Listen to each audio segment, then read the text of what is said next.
Hello guys, இன்னைக்கு நம்ம Rebirth of ultimate master மானோவோட 12வது எபிசோட எக்ஸ்பிளனேஷன் தான் பார்க்க போகிறோம். இதுக்கு முன்னாடி போட்ட 11 சாப்டரோட எக்ஸ்பிளனேஷன் பார்க்காதீங்க, பார்த்துட்டு வந்துருங்க. அப்போ தான் இந்த சாப்டரோட எக்ஸ்பிளனேஷன் புரியும். சரி வாங்க வீடியோக்குள்ள போகலாம். போன எபிசோட லாஸ்ட்ல என்ன நடந்திருக்குன்னா, நம்ம டீச்சர் நைடா ஒரு வெப்பனை ரிஃபைன் பண்ணி லெவல் 1 ரிஃபைனராக மாறி இருப்பாங்க.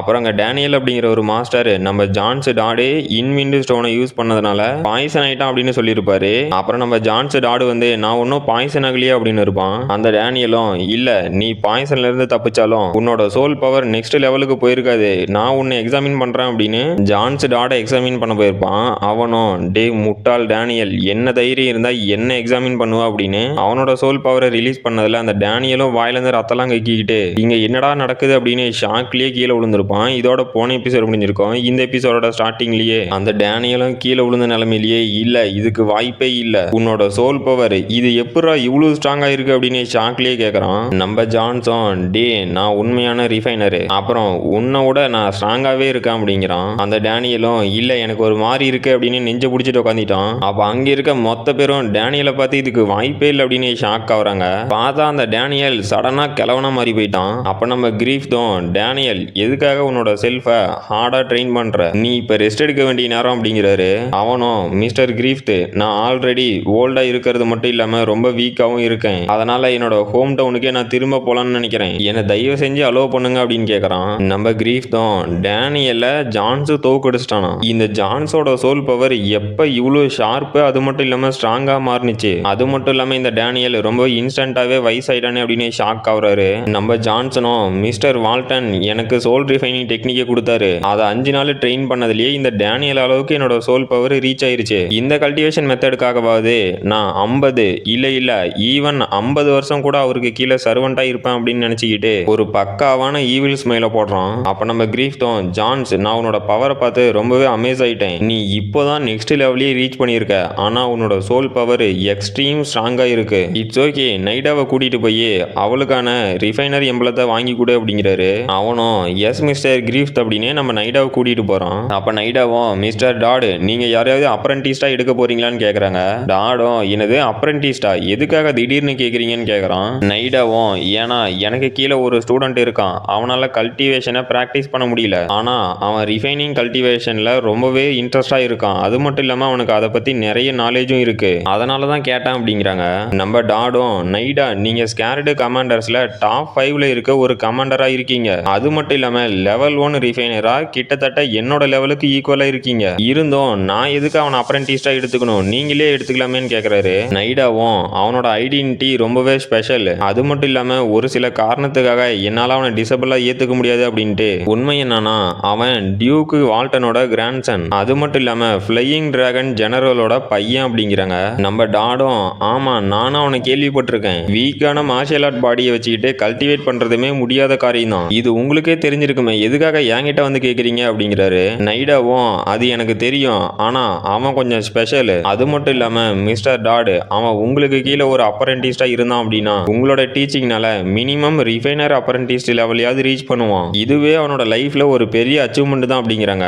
டாடும் நைடா அப்படின்னா நான் அவனை சீக்கிரமா மீட் பண்றேன், பட் ஆனா அவனோட சோல் பவர் ரிஃபைனரோட மினிமம் ஸ்டாண்டர்ட்ஸையாவது மீட் பண்ணியிருக்கணும், அப்படி இல்லைன்னா அவனை என்னால என்னோட டிசபிளா ஏத்துக்க முடியாது அப்படிங்கிறாரு. நம்ம ஹீரோவை பத்தி தான் நைடா பேசுறாங்கன்னு தெரியாம நம்ம டாடு அவனையே டிசபிளா ஏத்துக்க முடியாது, நான் டெஸ்ட் பண்ணி தான் எடுத்துப்பேன் அப்படின்னு இருக்கான். ஹீரோ தான் நைடா சொன்னவங்கன்னு தெரிஞ்சா அவனோட ரியாக்ஷன் எப்படி இருக்குன்னு பாக்குறதுக்கு நான் ரொம்பவே ஆர்வமா இருக்கேன் கைஸ். அப்புறம் நைடாவும் தேங்க்யூ மிஸ்டர் டாட் அப்படின்ட்டு நம்மளோட ஜான்ஸ் இந்த கல்வாடாவிலேயே யங் ரிஃபைனரா பிரைட்டஸ்ட் ஃபியூச்சரோட இருக்காரு, இவரை கிரிவின் ஃபாலோ பண்ணணும் அப்படின்னா அவனோட ஃபியூச்சரும் பிரைட்டா இருக்கிறதுக்கு வாய்ப்பு இருக்கு அப்படின்ட்டு போறாங்க. அப்புறம் 3 நாள் கழிச்சு கல்டிவேஷன் அகாடமியோட எக்ஸாம் நடக்கிற இடத்த காட்டுறாங்க.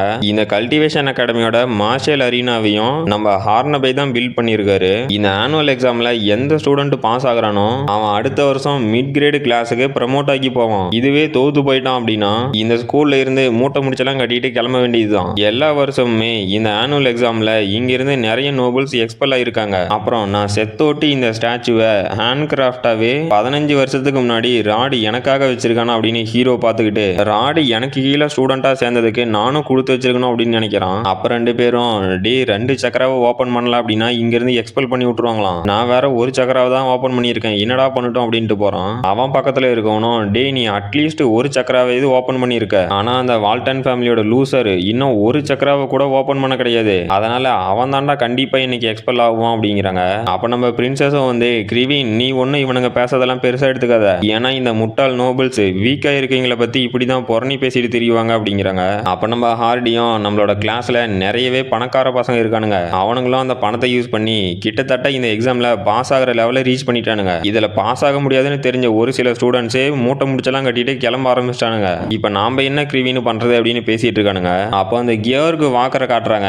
நாம இவன் அங்கிள் காரன்னு கூப்பிட்டுக்கலாம். அந்த அங்கிளும் நைடா இந்த கல்டிவேஷன் அகாடமியில இப்ப இல்ல. அது மட்டும் இல்லாம நான் தான் உங்களோட ஆனுவல் எக்ஸாம் எக்ஸாமினர். சரி எல்லாரும் இங்க வந்துட்டீங்கன்னு நினைக்கிறேன். இப்ப இந்த எக்ஸாமை ஸ்டார்ட் பண்ணிடலாமா? அதுக்கு முன்னாடி நான் ஒன்னு சொல்லணும். யார் யாரெல்லாம் இந்த எக்ஸாம்ல ஃபெயில் ஆகுறீங்களோ அவங்க எல்லாம் இந்த ஸ்கூல்ல இருந்து எக்ஸ்பெல் ஆயிருவீங்க. அது மட்டும் இல்லாம இந்த டைம் நான் இந்த எக்ஸாம்ல ஒரு சில ரூல்ஸை சேஞ்ச் பண்ணியிருக்கேன். இதுக்கு முன்னாடி நடந்த எக்ஸாம்லாம் ஒரு ஸ்டூடெண்ட் அவனோட சக்கராவை ஓபன் பண்ணி காட்டணும். அப்படி இல்லைன்னா இந்த ராக்ல 1000 பவுண்ட் ஃபோர்ஸை கொடுத்தா இந்த எக்ஸாம்ல பாஸ் ஆயிருவாங்க. இதுல என்ன பிரச்சனை இருந்துச்சுன்னா நிறைய ஸ்டூடெண்ட்ஸ் அவங்களோட சக்கராவை ஓபன் பண்ணாம எக்ஸ்டர்னலா பில்ஸ் எடுத்துக்கிட்டு இந்த ராக்ல 1000 பவுண்ட் ஃபோர்ஸை கொடுத்து பாஸ் ஆயிருவாங்க. அதனால இந்த வருஷம் இந்த எக்ஸாம்ல யாராவது பாஸ் ஆகணும் அப்படின்னு நினைச்சா அவங்களோட சக்கராவையும் ஓபன் பண்ணி காட்டணும். அது மட்டும் இல்லாம இந்த ராக்ல 1000 பவுண்ட் ஃபோர்ஸையும் கொடுக்கணும். இது ரெண்டையும் பண்றதுக்கு யாரு ஃபெயில் ஆகுறீங்களோ அவங்க இந்த ஸ்கூலை விட்டு எக்ஸ்பெல் ஆயிருவீங்க அப்படின்ட்டு இந்த கிரிவின் கானரை தோக்கடிச்சிட்டான். அப்படின்னா இவங்கிட்ட ஆல்ரெடி 1000 பவுண்டுக்கான ஸ்ட்ரென்த் இருக்கு.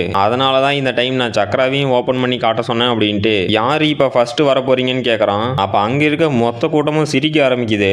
ஹீரோவும் டே பொடி பசங்களா என்ன பார்த்தா சிரிக்கிறீங்க? சரி ஓகே என்னோட பவர் லெவல் என்னன்னு இன்னைக்கு உங்களுக்கு காட்டுறேன். அதனால இங்க இருக்க ஒருத்தம் கூட கண்ணை சிமிட்டாம உங்களோட கண்ணெல்லாம் நல்லா விளக்கண்ணை விட்டு பாருங்கடா அப்படின்ட்டு பாட்டம் சக்கரா, ஈகோ சக்கரா, நேவல் சக்கரா, ஹார்ட் சக்கரா, த்ரோட் சக்கரா, அப்புறம் தேர்ட் ஐ சக்கரா, கடைசியா டாப் சக்கரா அப்படின்ட்டு 7 சக்கராஸ் ஓபன் அப்படிங்கிறான். இதை பார்த்து அங்க இருந்த மொத்த பேரும் மிரண்டு போயிட்டு என்னது 7 சக்கராவையும் ஓபன் பண்ணிட்டானா? ஆனா இது எப்படி நடந்துச்சு? இந்த ஃபேமஸான லூசர் இப்ப கிட்டத்தட்ட ஆரிஜின் இல்லத்தை ரீச் பண்ணிட்டான். அது கூட இருந்துட்டு போட்டோம். எப்படா இவன் அவனோட அப்பர் சக்கராவை ஓபன் பண்ணனா? அந்த வால்டன் ஃபேமிலி கிட்ட என்னதான் லெவல் 4 ரிஃபைனரே இருந்தாலும் அவங்களால இவனுக்கு ஹெல்ப் பண்ணிருக்கவே முடியாது. இது என்னடா மிராக்கிள் அப்படின்னு ஷாக்லயே பார்த்துட்டு இருக்கானுங்க.